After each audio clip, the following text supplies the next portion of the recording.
Raduftani waaqayyo maal siniif godhe? Cittuuti ana haruudhaan dhufe. Haroo wancee jechuudha.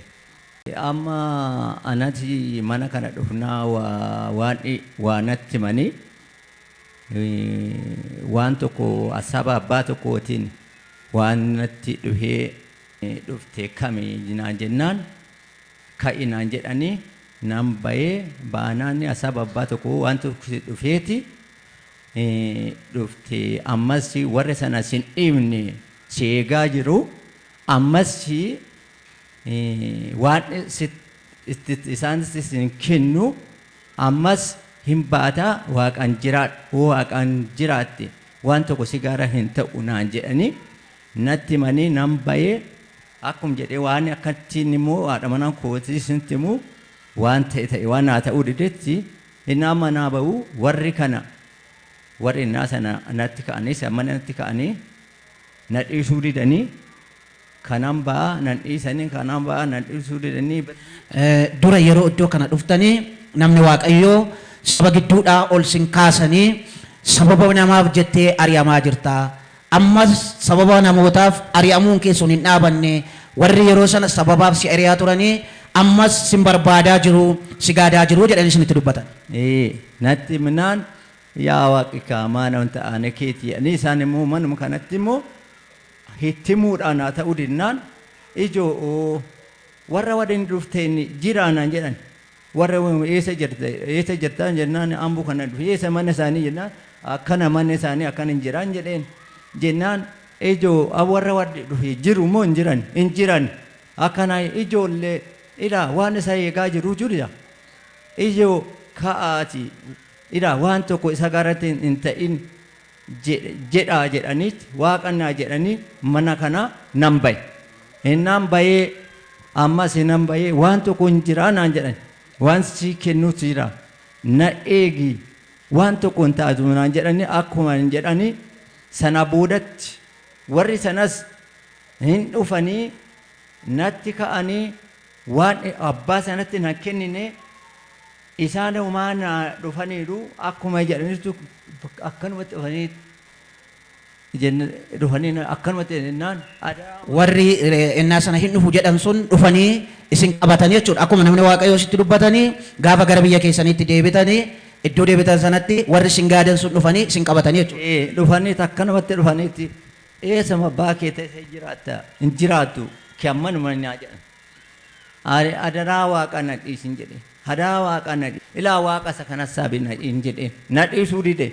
Akkuma dhufee naa kana dhuuni. Wooftaan kenne naa kenne mana akkana ofitti akkuma akkana jedhetti wooftaan koo immoo kenna sanaa kenne innis egaa waan isa biteera waan tokko hin taane akkuma namni waaqayyoo asitti isaanitti dubbatanii isaan ibsuun yoo isaan rakkiseyyuu nama isaan gaadaa turetu jira. Namni isaan gaadaa ture suni waaqayyotti sin kennu jedhee asii waan ba'aniif dhugumayyuu isaan kana balleessuudhaaf dhufee ture ofirratti darbatanii namichi kufee achi qottoo ofirra kaayetu deemaa jira jedhanii akka isaan natti himanitti qottoo sanaanii akka waan isaan isa rukutanitti jechuudha. Dhaqee ammas mana murtiitti isaan himatee mana murtiitti ragoota ofuma isaa qindeeffatee gaafa mana murtii geeffatu manni murtii soba jedhanii jara hin ari'anii waaqayyo gidduu isaaniif seenee isaan balleessuu dhufee hin dandeenye waaqayyo isaaniif falmee isaan oolchee mee waaqayyoon galateeffadhaafi.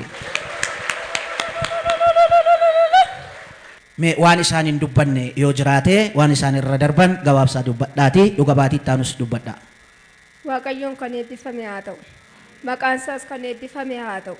Attan jirtuu saba waaqayyoo. Waaqayyoon baga sin eegi. Waaqayyoon nu faana taanaan du'a nurraan dabarse. Waaqayyoon nu wajjin jiraannaan du'a nurraan dabarse. Du'a nuuf qophaa'e ajjeesuuf balleessuuf qophaa'aniiru obboleessa koo. Anas maatii koos balleessuu qophaa'aniiru.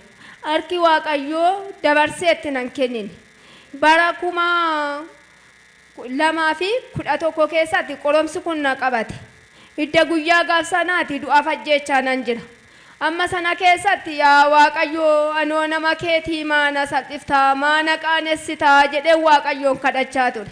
Yaa ilmoo koo hin qaanoftu hin salphattu ani si faana naan jechaa ture. Waaqayyoon manaaf kakata bakka nan taa'utti waa'ee kootiif namni bu'a, waa'ee kootiif namni dhiphata, maatii kootiif hin dhiphata.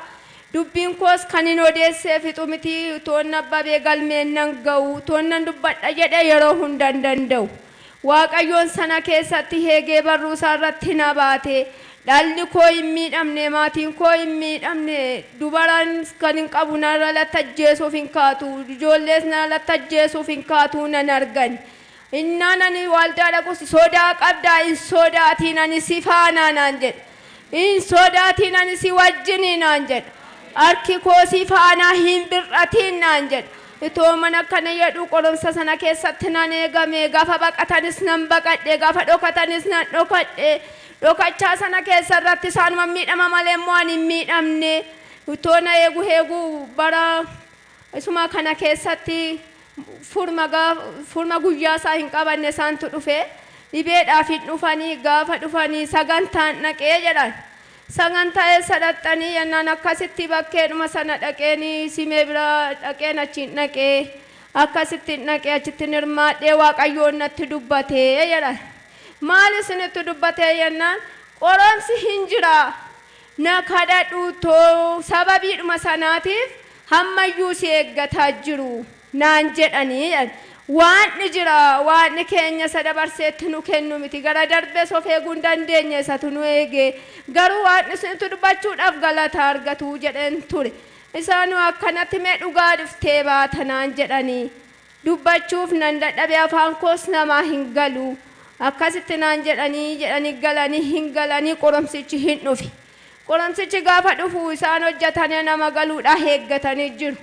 Gaafa eeggatan eegaa nama ooti lubbuu jalatti hudhan. Ani biran jiru. Innaa hin iyyanii isaan hin galanii maaltu ta'e yennaan bakka shalanaa nu dhumatteetti ammasuma natti dhufee jedhee tan hiyye. Hiyyeen akkanumatti gombifame Waaqayyoon yeroo sana keessatti badeeraan jedhe. Kamiin fuudhaa kaman dhiisa kamiinan kadhaa kamiinin baqadha jedhee tan Waaqayyooti. Waaqayyoon jedhe innum sana yeroo sana namni baqataa jira. Baqaa nu dhumatteetti abbaan dandeessan ofirraa dhoowwu abbaan dadhabdaa yoo nu qalan akka gara darbee mana keenya hin baanu jenne. Sanum keessaan darbee dhayiitu jira warqee qabna gacha. Gombifameen fiigeen isaan eeggataa jiru. Garuu nu ajjeesuuf nutti dhufaa jiru jenneerra. Jilbeeffadhe Waaqayyoon jedhe ati Waaquma kaleessaati. Waaquma kaleessana eegde. Waaquma kaleessana dabarsite. Hamma dabarsitee na kennitu. Waadaan qaba, kakuun qaba. Hani nama kakuutu ilmoon koo nama kakuutu nan salphiftu Waaqa koo jedhee jilbeeffadhe yeroo sana isaan eeggataa jiru. Inni sibiila qabatu sibiilaan, inni harkaan qabu harkaan, unkaan shugguxii biiraallee qabatanii ka'aniiru. Ani Waaqayyo shugguxiin koosii kan hin qabadhu si jedhee yeroo sana jilbeeffadhee Waaqayyoon kadhataa ture. Waaqayyoon koo haa eebbifamu. Gara manaatti nan deebi'ee barandaa jala dhaabannee eeggan. Waaqayyo egaa nama biraatti iyyachuun waan hin dandeenyeef sittan iyyadha. Tumsaan koosii lolaan koosii waan dubbatteef amanamaadha. Waan kakatteef raawwatteetta. Hana na baasuu qabda kana keessatti lubbuun nama sana akka hin duuneef sin kadhadhammas hin jedhe. Waaqayyo lubbuun isaa akka du'ee saaxila nan baafne. Nama keessa akka saaxila hin baafne. Baqaa na barbaade dhokataan jira dhokadhee garatti ba'uu dhabeera. Bara koo umurii koo guutuu nan dhokadha nan baqadha. Amma na baasuu qabda jedhan taa'ee hin dhufanii haqa mana yaalaa geessan.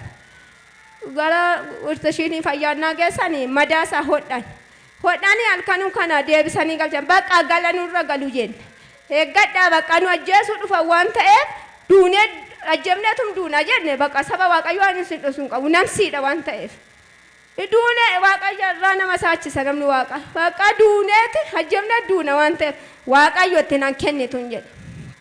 Hin dhufanii namni tokko dallaa kootti siqanii darbuu hin dandeenye.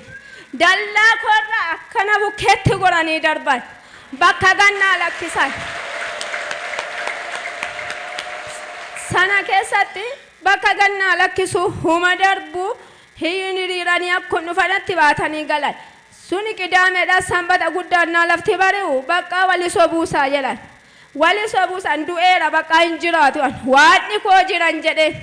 bakka namni du'eera bakka maan jiraatu mucichis naan jedhu waan koo waaqa hinduu inni nafaana jiru sana salphisuu miti waaqayyoon mattabdadhe bakka namni narraa citeera namni narraa baqateera maatii kootiif ana sabichi qofa umtuun jiru bakka namni dhufees ni sodaateera nama gumaana taasiseera bakkeetti naa dhiisaniiru bakka achumanan yaa waaqayyoon jedhe dafifachuus sodaadheera tolfachuus sodaadheera ilmoon alatti henduuti galaa mokko sababaa tolchee lafa jira bakka kanuma nyaattus zimmi jedha ijoolleen barumsa dhiisuu qabdi. Mee waan sin gaafadhu waaqayyo dubbate jarri sun sinitti dhufanii turanii garuu waaqayyo gidduu sinii galee waaqayyo sin oolcheera jechuudha. Waaqayyoon sanamma sana keessa na oolchee beela sana keessa na dabarsee dubbiin waaqayyoon asitti dubbatame raawwatee namni koos hin duune mana yaalaa dhaqanii manni yaalaa galaa qottoo miti hiikaa fidaa jedhanii eessaa hiikanii geessuree dubbichoo sana miti deebi'anii hin galan hanamma irratti kallattii biraatti na himatanii nama kana si barbaadaa jira galii taa'i jedhanii nam sanaanu galii taa'i nama kana hin arrabsita hin abaarta. Namicha isa singaadu sanaanu manni murtii immoo nama kana situ barbaadaa jira dhiisi galii taa'i ittiin jedhan. Galii taa'i jedhanii inni hin galee amma dhaatu waaqayyoon na heegee inni na barbaadullee nan arganne manni kissii nan arganne bakkee biraatti na himatanii hin dhufanii hin waamanii hin hiriiranii hiriira isaanii keessattis suma barbaada galii taa'i har'aa kaftee nama kanatti dubbattee wayyoo kee jedhanii.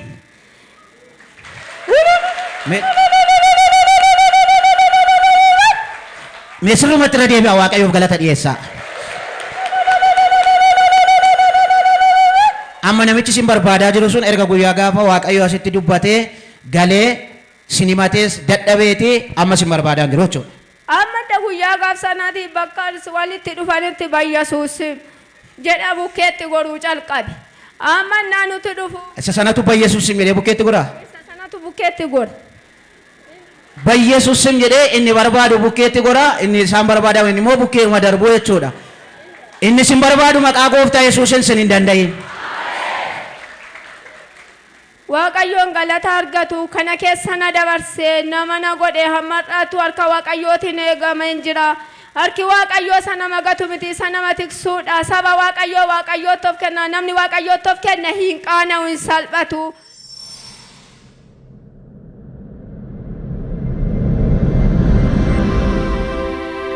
Kan biraas immoo dabalee wanti waaqayyoon isaanitti dubbate isa dhugaa wanti isinii ba'u. Mee inni lammaffaa dhuga ba'umti keessanii isa itti aanu waaqayyo iddoo kanatti dubbatee maalitti milkaa'an? Inni immoo lammataas eebba kee waan qabaa jirutu jira jedhee waaqayyoon itti dubbate. Garuu hawwiin jaarsa gootii waan biraatii mana katamaan bitadhuu hin ijaarradhu kan koonaa dhumatteetti jedhee galee taa'een. Oomaa bakka raawwateera hidaas baasee dadhabanii maaltu naa wayya bakka ashuma keettan jiraadha. Bakka kan keessan kanarra jiru ilmoon koo lafa yaaddan qaqqaba. Isin nan barsiisaa barattanis galmeen isin yaabanaam kan kookoo dhumatteetti yaadee dhiiseera ani ta'an. Gaafa teenyu nuti hin teenye waan hin beekaan jedhamoo sanum keessatti. Waan hin beekaadha guyyaa qaban ariifatiinaan jedha. Akka hin dhufanii waan ani siibanutu jira. Hixaa dingataa siiba'utu jira jedhanii waaqayyoon asii raajirraatti dubbate. Akkana naan jedhanii jedhan. Galeenis marrattis waan ni jira bakka waan hin danda'a.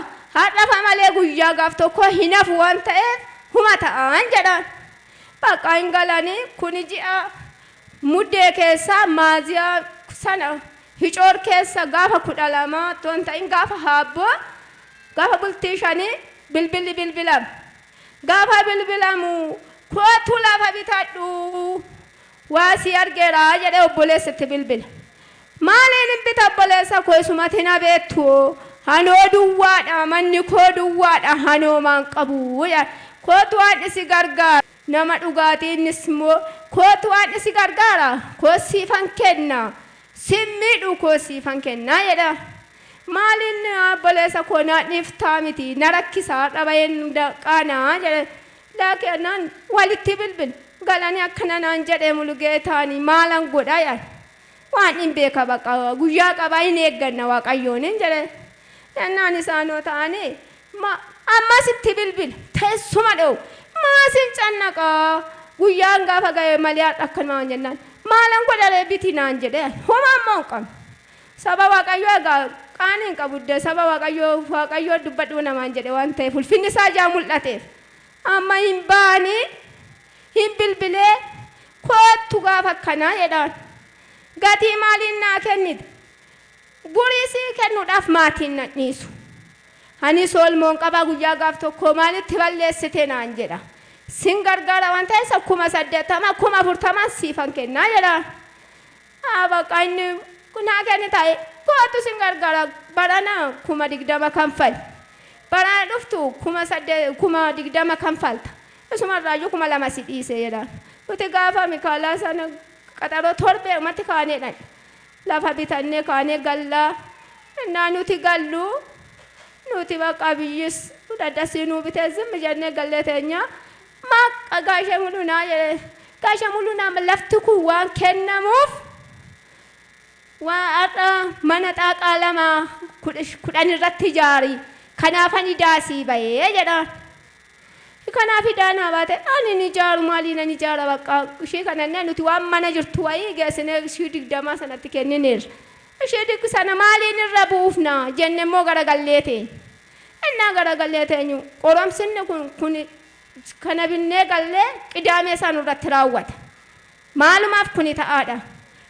Mee waaqayyo asitti isinitti dubbatee hixaa fudhattan qabdu isiniin jedhee isinitti dubbatee otoo isin hin beekin namni isinii bilbilee lafa akka bitattan ta'etu jira jechuudha. Amma lafa bitattaniitu jechuudha. Lafa bitadhee amma manum sana xaaqa 54 irratti ijaarradhee waaqayyoon galata narraa qaba isin irra dheeresseera waaqayyoon galata argatu waaqayyoon na galateeffadhaa saba waaqayyo. Waaqayyoon galateeffadhaaf sirriitti harka keessa walitti buusaa.